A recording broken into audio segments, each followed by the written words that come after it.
muitos anos atrás, eu estava construindo uma empresa de ônibus, treinamento, consultoria, e eu treinava os motoristas e trocadores. E eu estava no palanque, no pátio dos ônibus, tendo treinamento de autorresponsabilidade. E aí veio um trocador, mala, mas pense, mala. E eu, novato, iniciando a carreira, os donos da empresa me observando do prédio ali atrás, e eu aqui, e o cara subiu, posso falar? Eu disse, pode, bem ingênuo, pode. O cara subiu, é o seguinte, no meu ônibus tem a plaquinha ali, ó, minha educação depende da sua.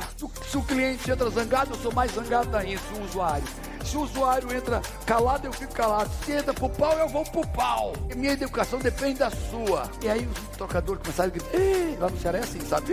Eu perdi o controle. Eu disse, caraca, vou perder o contrato. Mal comecei. Aí veio um senhorzinho. Posso falar? Merda tá feita mesmo, tá? Aí ele pegou, muito educado, o senhor, abraçou o colega dele, disse, colega, no meu ônibus tinha essa placa e eu tirei. E ele disse, você pode imaginar, se entra alguém zangado e eu fico zangado, se entra alguém gritando e eu grito, se entra alguém violento eu fico violento, se entra alguém calado eu fico calado, porque eles não mandam em mim, eu decido quem eu quero ser. E quando entra um cara zangado, eu olho nos olhos dele e peço, amigo, o que houve para que eu possa lhe ajudar? E se entra alguém feliz, eu sorrio e cumprimento e assim eu decido. E ele disse, eu recebo em média 2 a 3 mil usuários por dia. Imagina se 2 mil, um senhorzinho, 2 a 3 mil vezes eu me tornasse igual aquela pessoa, quem eu seria? Eu decido quem eu sou no meu ônibus. E o que você ganhou com isso, vovô? Ele disse, um filho é médico, o outro é engenheiro, a outra cursa medicina e um filho meu tem uma oficina grande, lanternagem e funilaria, a maior do nosso bairro. E eu já ganhei 2 carros e 2 casas. Tinha um programa lá,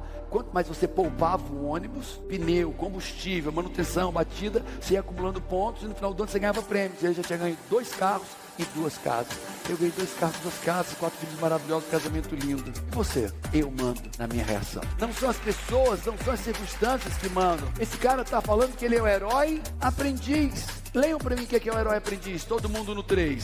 1, 2, 3. Olha só, o herói aprendiz sabe dar o melhor significado a tudo que acontece. Se ele bate o carro, ele diz, cara, tô vivo. Uau, bateu o carro. Como é que alguém bate o carro e sai vitorioso? Tô vivo. Bateu o carro, só cortei a cabeça. Bateu o carro, só quebrei a perna e tô vivo. Perda total e eu tô aqui. Eu sou vitorioso. Quem tá entendendo o herói aprendiz? Quem tá entendendo? Cara, quando eu me divorciei do primeiro casamento e a pessoa me deixou, eu não tinha muito o que dizer. E qual foi o segredo que eu dei? Agora eu tô pronto, tô livre para ser feliz. Eu fui. E agora eu tô livre para ser feliz. Tá doendo? Tá doendo. Mas agora eu tô livre para ser verdadeiramente feliz.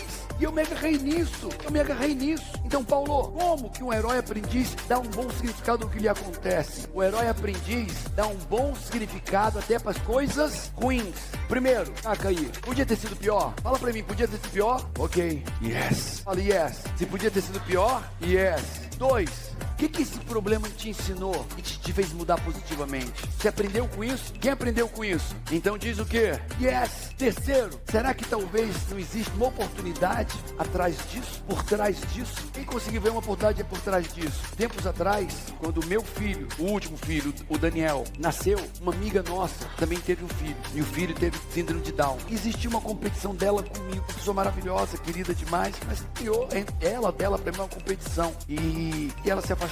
Ela namorava com um grande amigo meu, se afastou, ela acabou o namoro, se afastou e tinha alguma coisa. Um dia eu encontrei com ela, muito carinho entre a gente, mesmo distante, né? Ela foi namorada do meu amigo 5 anos, nós fomos amigos muito íntimos, todos os grupos, Camila, ela, eu, 5 anos. E ela encontrou e eu vi que ela estava constrangida, filho. Nossos filhos nasceram assim na mesma semana e o dela teve Down. E aí eu olhei pra ela, abracei, brinquei com o filhinho dela. E ela constrangida, eu dei um abraço nela. Eu disse, você já entendeu o que Deus fez? Ela olhou, ela com vergonha. Mas como assim? Deus está falando comigo. Deus está dizendo que essa criança veio para mudar a tua vida, para dar um novo significado, um novo propósito à tua vida. Ela olhou assim, sério, abracei, saiu uma lágrima dos olhos dela, ela saiu. Um ano depois eu encontro com ela novamente. Ela vem correndo, pula e me dá um abraço. Aí abracei, e eu disse que foi. Paulo, eu sou outra pessoa. Eu descobri que é o amor de verdade. Meu filho me ensinou que é o amor que eu nunca conheci. Ele trouxe dentro de mim uma pessoa que eu nunca imaginei ser. E agora eu estou ensinando mães a olharem para isso como eu estou olhando, com gratidão. Hoje eu entendo que é um privilégio ser a mãe do meu filho. Privilégio, Paulo. Obrigado. A pessoa chorou,